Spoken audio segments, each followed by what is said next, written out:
I'm backing up where Cindy was. We're going to talk about the creation story of Norse mythology. And it all starts with these two books, the Poetic Edda and the Prose Edda. This is the books that actually tell the stories, so you want to know those. That's the oldest one, the Poetic Edda. The most important story I guess we're going to be talking about is the Voluspa. It's the story of the creation of the world and the prophecy of the end of the world. They don't know when it was written or who wrote it. But then the Prose Edda came along by that gentleman from Iceland. And he I guess he wrote it down and he made more sections of it, but he included a lot of stuff from the original book. And this is where the Norse mythology information comes from. Okay, now according to the story, before the worlds were created, there were two lands. You can read that. There was Nephilim. That was the land of ice and snow and fog, and the land of Muspelheim, which they said was as hot as Nephilim was cold. But the place we're going to be talking about was this place, Gunga Gap. There's a lot of weird words in Norse, I guess all mythology. But this was a location in between both worlds, and it was a vast emptiness, and that's where our story begins.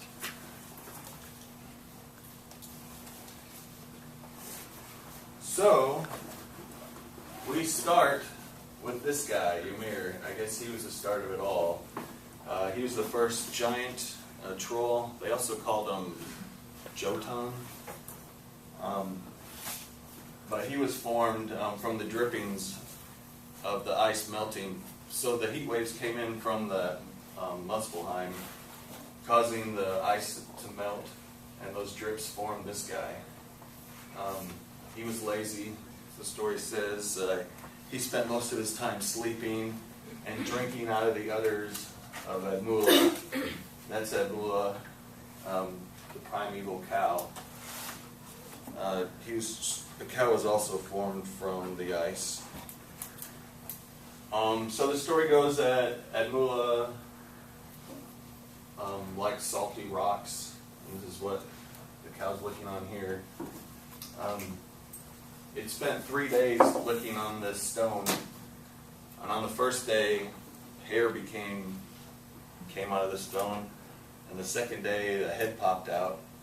And on the third day, the whole body popped out, and that would be Buri. And that was the first god of Norse mythology. So that's where it all started, was these three characters, Ymir, Admula, and Buri.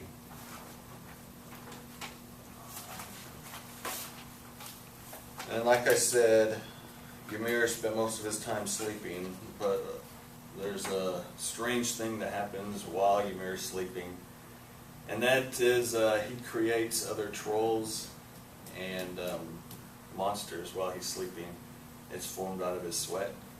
So while he's sleeping, they say that these trolls form in the pit of his armpit from his sweat. And every time he falls asleep, more and more of these trolls are formed.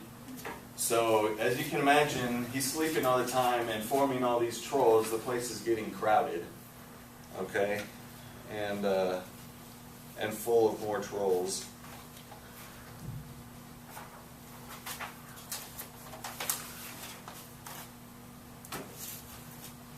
Okay.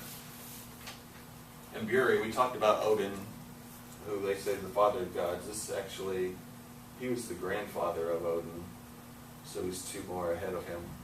But he does die. This is before the gods. They said there was a tree of life that hadn't been created yet, so he did die. Okay, this is just the family tree.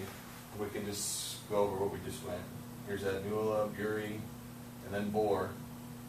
And Bor is the father of Odin and Odin's two brothers. And then we have Ymir making all these giants. And one of the giants, or trolls, does marry Bor. So there is one in here in the family tree.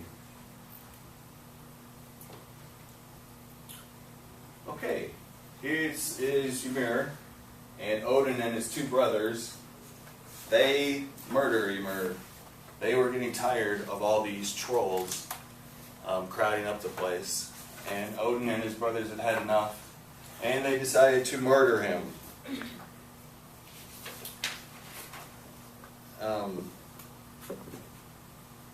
Says the three brothers waited until Ymir was asleep before they attacked him, and a frightful battle emerged. Using all their strength, they managed to kill Ymir. The blood gushed out with fierce force in every direction. Most of the Jotuns drowned in the deluge of blood, and the only two Jotuns, those are the trolls we're talking about, survived. That was Belgemir and his wife. And the couple found refuge in the land of mist, thus saving their lives. And all future Jotuns were descended from this couple. So, the blood from Ymir drowned all the other. That's a lot of blood. I think we had more actually. Oh yeah. From Ymir, that's how they said the world was created. And I didn't memorize this, so I'll go ahead and tell you. The blood from Ymir was transformed into oceans and water. The flesh turned into land. The bones formed the mountains. The teeth made into rocks, and the hair became the grass and trees. They threw the brain up in the air and turned it into clouds. The skull became the sky, and it was the lid that covered the new world. The brothers caught some of the sparks shouting out from Niflheim, the land of fire, and they threw the sparks up toward the inside of the skull. These sparks shone at night and were to become the stars. So, in Greek mythology, the whole world was from Ymir. Oh, it also mentions, while the brothers were preoccupied creating the new world, worms kept crawling out of the corpse, and the worms transformed into dwarfs.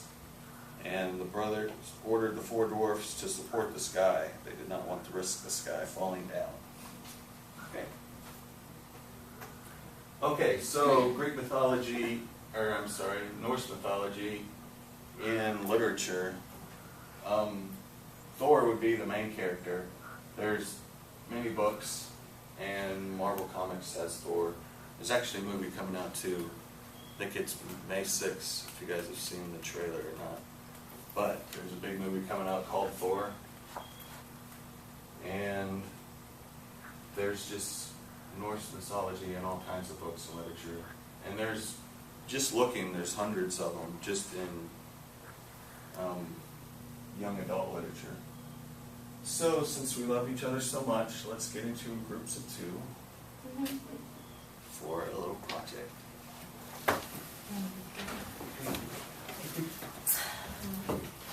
This is just kind of a refresher before a quiz.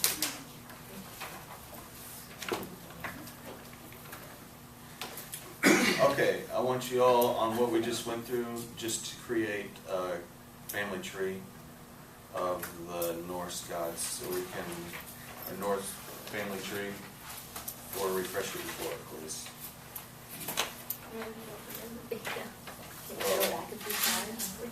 I can't do that. You guys discuss it and see if you can remember, because those questions will be on our test.